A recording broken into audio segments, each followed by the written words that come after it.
We know the two men that took Jay back to their rental apartment were key people to speak to, and as a result, I've now spoken in some detail to one of these men, Ayub Kasim, who was known as Johnny Vegas, and I've also identified the other male that was with him, but I've not yet spoken to him. Ayub has provided me with his account of what he says happened on that morning, Monday the 17th of June. He says he was on the strip. Jay wanted to carry on partying and he said he had nowhere to stay, so he said he could come back to his.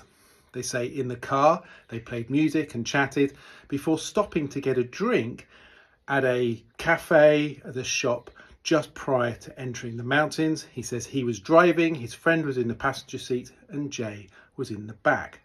They say on arrival at the rental, his friend opened the door, went into the left and went straight to sleep. Jay walked in behind, followed by him, and when gone inside, they went upstairs and Ayub then said to Jay, sofa's yours, here's a towel, here's a blanket, have a shower if you want. Jay asked for a cigarette and Ayub said, I've got some Camel cigarettes, and put one on the side. Jay then asked for a phone charger. He said, go into my friend's room, he's asleep, take his charger and you can put your phone on charge. There was no charging point by the sofa.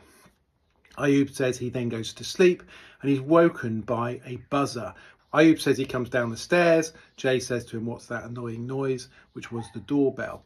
Ayub says he opens the door and speaks to a woman and a man, and they gesture that he needed to move his car.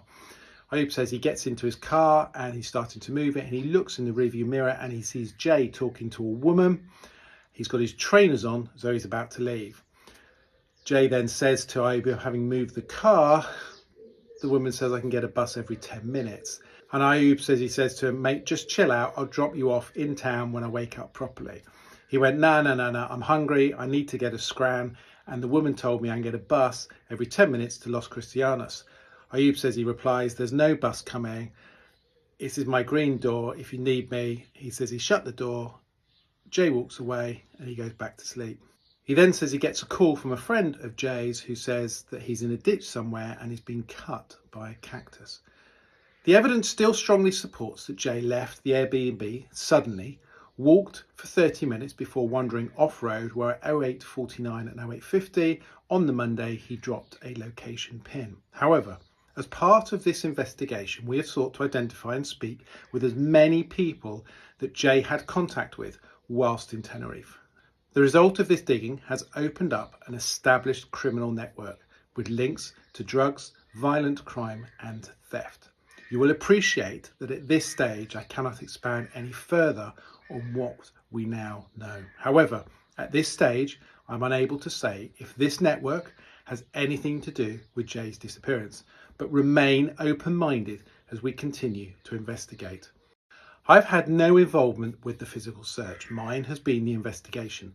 But to help, I've asked my team to pull together an interactive map which will show the areas that have been searched both by the Guardian Civil, local search and rescue teams and a local search team who were joined by TikToker Callum. That team have been very crucial in terms of covering areas on foot. I also want to reach out to anybody else that searched the area. Please provide me with your records of search areas and then I can put that into a map and we can have as good a definitive map as possible. My thoughts at this time remain with Jay's family and friends.